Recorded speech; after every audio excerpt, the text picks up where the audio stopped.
So mga idol, ito na yung pinakahinihintay natin na laban ng ating kababayan na si Nonito Donaire. So ang makakalaban niya ho ay ang Japanese boxer na si Riku Masuda ng Japan. So yung huli ng kanilang magiging laban ay tinatawag po natin na WBA Bantamweight World Title Eliminator. So talagang may titulo ito. At masasabi natin na hindi ito pwedeng basta-bastang baliwalain laban ng ating gambay na si Nonito Donaire. Alam naman natin, no mga recent fight, itong si Donaire, lalo na yung kay Inoue, natalo si Donaire sa bansang Japan. Pero sa pagkakataong ito, inamin mismo ni Nonito Donaire na iba na yung kondisyon ng kanyang pangatawan ngayon at kayang-kaya niyang talunin itong Japanese boxer po na ito. Kung mapapansin po ninyo, sa super bantamweight o sa WBA bantamweight champion na si Senya Tsutsumi na kinalo po ni Donaire noong December 2025 sa pamamagitan po na split decision bago pa yung kay Inoue At ito po, sa pagtala ng laban, si Nonito Donaire sa ngayon po yung record po niya Meron na po siyang 43 wins, siyam na talo at doon po sa 43 wins na yun, 20 po yung knockout doon or KO. Habang si Masuda naman ay may siyam na panalo at meron pong isang talo.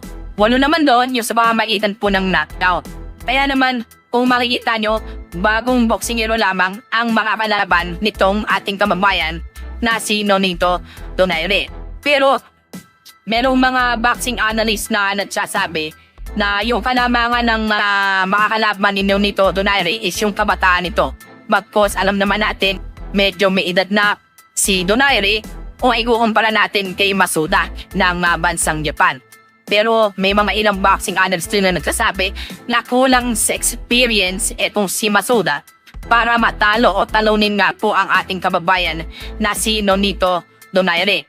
Alam nyo yung pinagmamalaki ni Donaire ngayon, yung kanyang malalakas na suntok, yung mga unpredictable halos kaliwa kanan kasi same lang yung lakas ng kanyang suntok na nabibitawan.